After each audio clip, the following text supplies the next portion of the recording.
People always say betrayal hurts the most when it comes from the people you trust. I never truly understood that until the two people I loved most destroyed my life in the same night. My boyfriend was supposed to be my future, and my mom was supposed to protect me. Instead, they became the reason I stopped believing in love, family, and loyalty. This is the story of how I discovered my mom had been sleeping with my boyfriend behind my back, and how one secret shattered everything. I used to believe my life was perfect. At 23, I had a stable job, a nice flat, supportive friends, and a boyfriend who everyone envied me for. His name was Marcus. He was tall, charming, funny, and knew exactly how to make people feel special. We had been together for almost 3 years, and honestly, I thought he was the man I was going to marry. Even my mom adored him. That should have been my first warning. My mom, Vanessa, was one of those women who always needed attention. She was 44 but looked much younger. Everywhere we went, men stared at her. She loved tight dresses, expensive perfume, and constantly reminding people she was still young. Growing up, I always felt like I was competing with her. Whenever I brought friends over, she would flirt with them. Whenever I achieved something, she somehow made it about herself. If someone complimented me, she would immediately mention how people used to call her beautiful at my age. Still, she was my mom. I ignored the red flags because I wanted a relationship with her. My dad had left when I was little, and despite her flaws, she raised me alone. I kept convincing myself she loved me in her own complicated way. When Marcus first met her, they got along instantly. Too instantly. I remember the first family dinner clearly. My mom walked into the kitchen wearing a silky red dress that honestly looked more appropriate for a nightclub than dinner at home. Marcus nearly choked on his drink when he saw her. "Wow," he laughed awkwardly.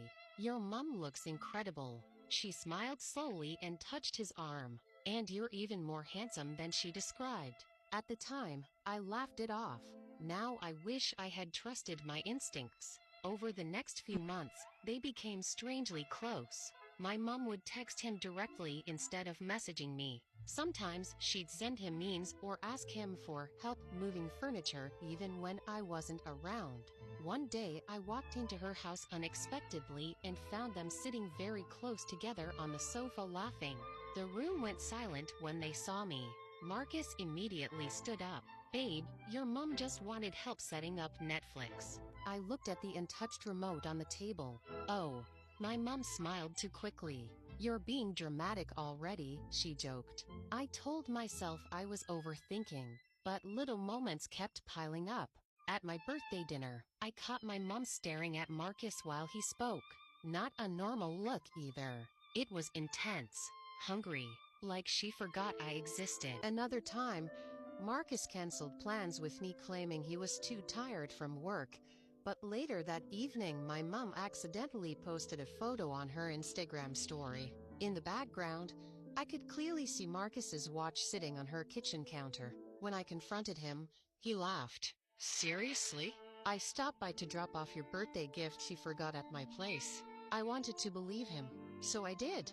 That's the thing about love. Sometimes you ignore the truth because the lie feels safer. Things got worse after I moved in with Marcus. My mom suddenly started visiting all the time. She never called beforehand either. She would just appear wearing makeup and heels, carrying wine bottles and pretending she missed us. One evening, I came home early from work because I had a migraine. As soon as I opened the apartment door, I heard laughter. My stomach tightened. Marcus and my mom were in the kitchen drinking wine together. The atmosphere felt intimate. Too intimate. Marcus looked startled when he saw me. "You're home early." My mom avoided eye contact. I noticed 3 things immediately. First, the music was playing softly like some romantic dinner setting. Second, my mom's lipstick was smudged. Third, Marcus wasn't wearing his shirt. "What's going on?" I asked slowly. My mom answered too quickly. "Oh, relax. He spilled wine on himself." Marcus nodded aggressively. "Yeah, exactly." I remember standing there frozen, trying to convince myself I was crazy. Maybe I was insecure. Maybe I was paranoid. Maybe I needed therapy. That's what they made me believe. Over the following weeks, Marcus became distant. He stopped kissing me properly. He hid his phone constantly. At night, he turned away from me in bed. But weirdly, my mom started acting happier than ever. She suddenly began going to the gym, buying expensive lingerie, posting seductive selfies online. Every time I visited, she seemed glowing. One afternoon, I borrowed her iPad while mine charged in the kitchen. That's when everything changed. A notification popped up on the screen. Marcus, my heart stopped. At first, I thought maybe it was innocent. Then the message appeared. Last night was worth every risk. I can still smell your perfume on me. My hands started shaking violently. I opened the conversation. I wish I hadn't. There were hundreds of messages, photos, videos, plans to meet, messages talking about me, laughing about me. My own mother had been sleeping with my boyfriend for almost 8 months. 8 months. While smiling in my face, while hugging me, while listening to me cry about relationship problems she was secretly causing. I felt physically sick. One message destroyed me more than anything else. Marcus wrote, "She'll never compare to you." And my mom replied, "That's because I know how to please a real man." I threw the iPad across the room and screamed. My mom came running into the living room. The second she saw the broken screen and my face, she knew. For a moment, neither of us spoke. Then she sighed. Not guilt, not shame, just annoyance. "You weren't supposed to find out like this." I stared at her in disbelief. "Like this?" I whispered. "Like this."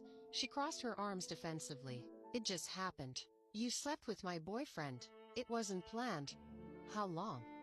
She hesitated. "Months." I started crying uncontrollably. "How could you do this to me?" Instead of apologizing, she rolled her eyes. "Marcus came to me because you stopped appreciating him."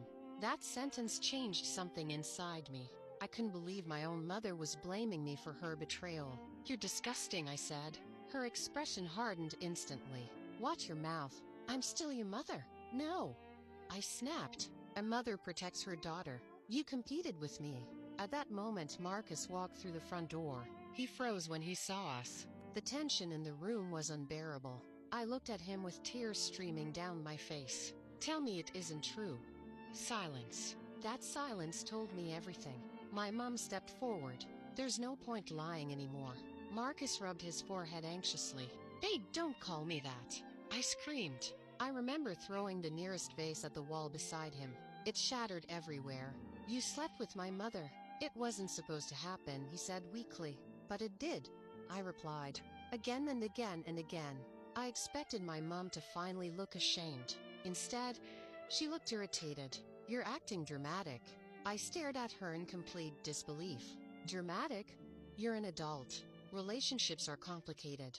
I laughed hysterically through my tears. "No, you're just evil." Marcus tried approaching me, but I backed away.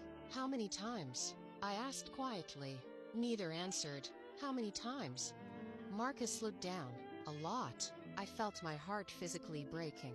That night I packed my things while they argued downstairs. The craziest part, they weren't arguing because they hurt me. They were arguing because they blamed each other for getting caught. As I carried my suitcase outside, my mom followed me. "You're seriously leaving?" I looked at her one last time. "You chose him over me." She folded her arms. "You're overreacting." I laughed bitterly. "I hope he cheats on you too." Then I left. For weeks afterward, I could barely function. I stopped eating properly. I ignored calls from friends. I cried myself to sleep every night, replaying every memory in my head. The worst pain wasn't losing Marcus. It was realizing my own mother envied me enough to destroy my happiness. Friends and relatives eventually found out. My mom tried controlling the story by telling people I was unstable and jealous. But the truth always comes out, especially when guilty people get careless. A few months later, Marcus officially left me for her. Yes, my ex-boyfriend started dating my mother publicly. I wish I could say I handled it gracefully. I didn't. The first time I saw them together at a restaurant, I nearly threw up. My mom looked smug holding his hand like she had won some prize. People stared at them everywhere they went. Some were disgusted, others just enjoyed the drama. Meanwhile, I was rebuilding myself from scratch. I started therapy, I joined the gym. I focused on work. Most importantly, I cut my mom out of my life completely. No calls, no visits, nothing. At first it hurt terribly. Despite everything, part of me still missed her, but peace slowly replaced the pain. Then karma arrived. About a year later, I got a call from Marcus. I almost didn't answer. Curiosity won. His voice sounded broken. She cheated on me. I nearly laughed. With who? One of my friends. I sat there silently while he cried about how devastated he was. The irony was unbelievable. She told me she got bored, he admitted quietly. Exactly what she used to say about my father. I realized then that people like my mom never change. They feed off attention, validation, and destruction. Marcus apologized repeatedly during that call. He said losing me was the biggest mistake of his life. He said he finally understood how much pain he caused me. But apologies don't erase trauma. I told him calmly, "You didn't just cheat on me. You helped destroy my family." Then I hung up. That was the last time we spoke. 2 years have passed now. I'm happier than I've ever been.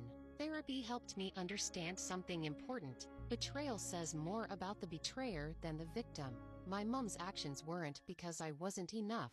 They happened because she needed constant validation, even if it meant hurting her own daughter. As for Marcus, he confused lust for love and destroyed a loyal relationship for temporary excitement. Neither of them won in the end. They lost someone who genuinely loved them. And I gained freedom from people who never deserved access to my heart. Sometimes viewers ask me if I would ever forgive my mom. The answer is complicated.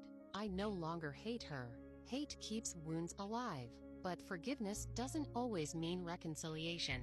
Some people can be forgiven from a distance. And some doors should remain closed forever. If there's one thing I learned through all this, it's that betrayal can either destroy you or transform you. For a long time, I thought my life had ended the day I discovered those messages on the iPad.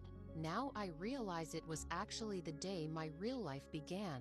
Because losing toxic people is not a loss, even when they're family. If you enjoyed this story, subscribe to Cheating Stories for more shocking relationship betrayals, messy family drama, and unbelievable true-style cheating stories. Don't forget to like, comment, and share your thoughts below, because sometimes the people closest to you are the ones hiding the darkest secrets.